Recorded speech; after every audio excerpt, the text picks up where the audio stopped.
atoky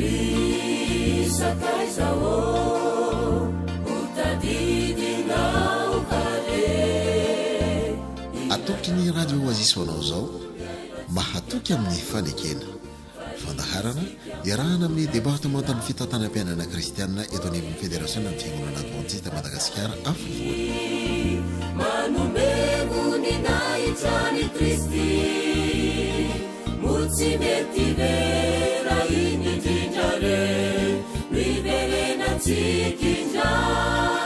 Misaotra an'Andriamanitra indray isika ry hava-malala tafahoana indray amin'izao fotoana manokana izao mbola mitoy ny diabe atsika ary tsy mijany izy ity raha sy tonga any amin'ny andro faraiky amin'ny roapolo ka andro fahenina sady sika izao inoko ary manantena ny tenako fa efa nanao fanandramana vaovao iaraka tamin'Andriamanitra ianao satria fantatrao fa tsy mivadika aminao Andriamanitra ary fantatrao fa miany fiainanao izy koa androany dia antsony ianao amin'ity fanolorantena manokana ity.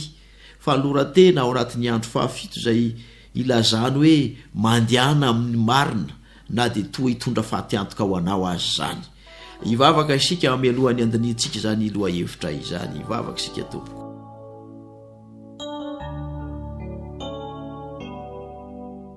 Misaotra tompo masonao fa afaka indray izay miaraka indray amin'izao fotoana manokana izao. Raha andinika izay hamakafaka ny amin'ny teninao.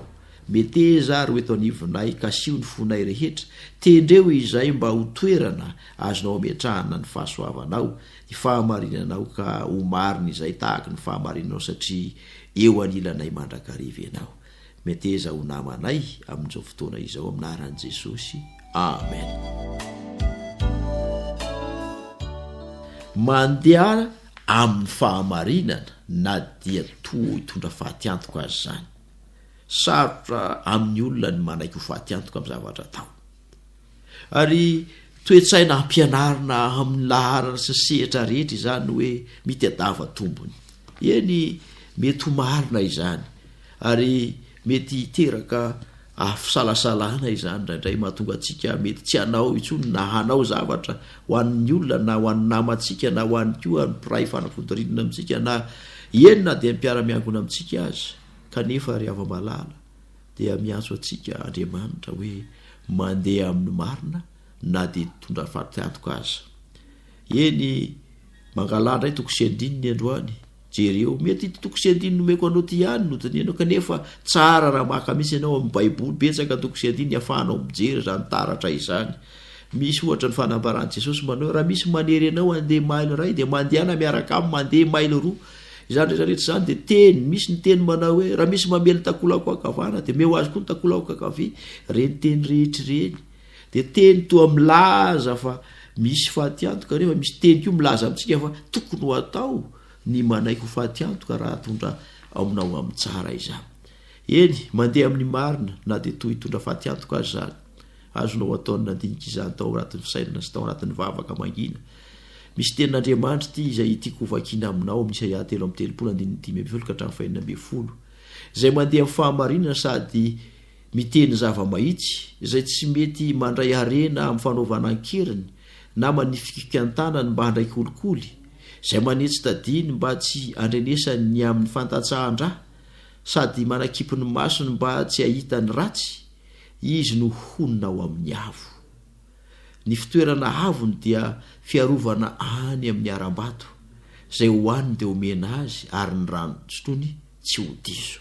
Hava-malala izany teny fampanantenana izany no omen'Andriamanitra anao. Eno tsara veriko indray mandeha indray ahafahantsika rehetra mandinika sy mijery ny lalantsika sy ny fiainantsika hatramin'izay. Izay mandeha amin'ny fahamarinana sady miteny zava-mahitsy izay tsy mety mandray harena amin'ny fanaovana ankeriny fa manifikifika ny tanany mba tsy handray kolikoly. Izay manetsy tadiny mba tsy andrenesany amin'ny fantatsahan-dra sy manakipy ny masony mba tsy hahita ratsy. Izy no honina ao amin'ny avo. Ry hava-malala maniry isika maniry ianao no mba handova fiainana mandrakizay. Maniry ny olona rehetra mba hanana anjara eo amin'Andriamanitra amin'ny fiainana. Fa mazava ireo teny fanambarana ireo. Izy no honina amin'ny avo. Ny fitoerana avo dia fiarovana any amin'ny ara-bato zany hoe toerana zay azo erovana tanteraka no ametrahan'andriamanitra azy ary ity andalany manaraka ity na ity toyny ity no tsaratsarovanao zay hoaniny de omena azy ary ny rano hosotroiny tsy ho diso rehavana inona no mampivadika ny lohan'ny olona maro am'izao vaninandro zao inona no manahirana ny sain'ny olona betsaka am'izao fotoana izao ny hoanina ny hosotroana eto de manambara mazava Andriamanitra fa raha mandeha amin'ny fahamarinana tsy mandray arena amin'ny fanaovan-keriny manifikifika tsy andray kolikoly manetsy tadiny tsy andatsatra manakipony maso tsy andeha amin'ny ratsy de hoaninao de omenanao zay hosotronao de tsy ho diso aminao Isaia 3:3 izany fa ny olona zay akasitrahan'Andriamanitra de omena fahendrena sy fahalalana ary fifaliana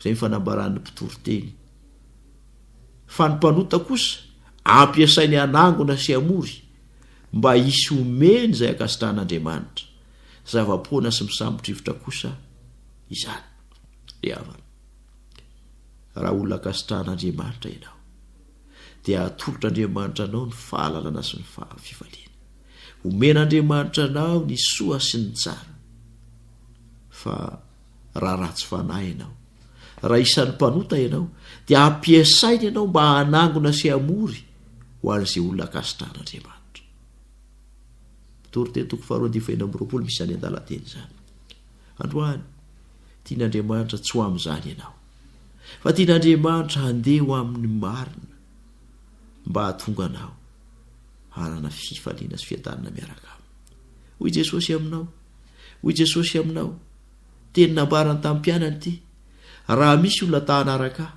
aoka izy andany tenany sy hitondra ny azo fijaliana ka hanaraka evero fantaro inona ny efa nataonao tamin'Andriamanitra inona ny nafoinao mba hanarahanao an'Andriamanitra aoka hoy izao no eritreritrao amin'ny zavatra rehetra ataonao ity ve ny lalan'ny tompo akasitrahan'ny mpamonjiko ve izao rahalahako ry anabaviko ry zanako miresaka aminareo amin'ny teny mpitiavana sy fahalemem-panahy tsy maintsy ampaleferina eo ambanin'ny asa lehibe famonjem-panahy ny tombontsoa rehetra eto tany tsarovy fa tsy maintsy hita eo amin'ny fiainam-panaladian'i Kristy ny fanokana tena sy ny fampaleferana eo ambanin'ny asany ny tombontsoa ara-piarahamonina rehetra ny fitiavana ny eto tany tahaka izay hita teo aminy tsy maintsy atao lahara-pahamehana mandrakariva ny fitakian'Andriamanitra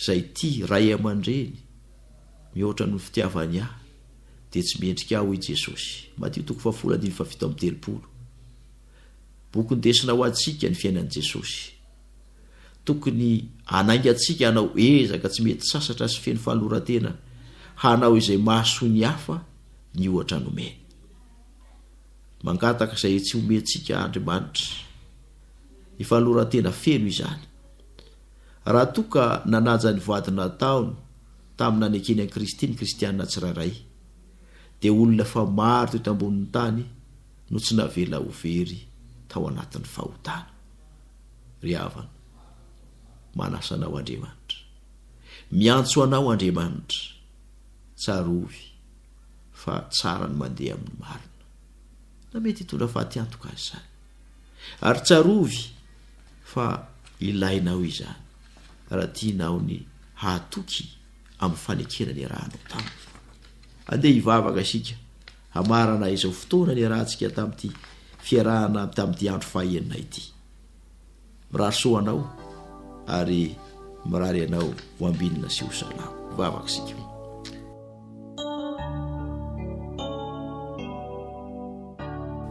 misaotra anao tompo masino fa nataonao izay nahafantatra ny sitraponao amboary izay ka ahafantatra fa na dia misy azy zavatra mety hitondra fahatyantoka anay kanefa marina ao aminao de ho tanterahanay izany tendreo izay kasio izay ary aoka Andriamanitra ny fiainanay manontolo de mba ho fiainana azo ny fanahinao hiasana mba ho fiainana azonao ampiasana anay ho toerana ho fitaovana hanaparika ny fitiavanao. Tononona ny vavaka amin'ny anaran'i Jesosy. Amen.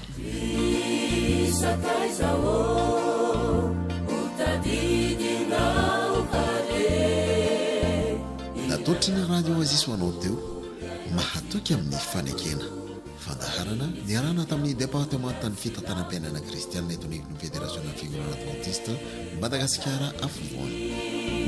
Manomevony na itrany Kristi motsy mety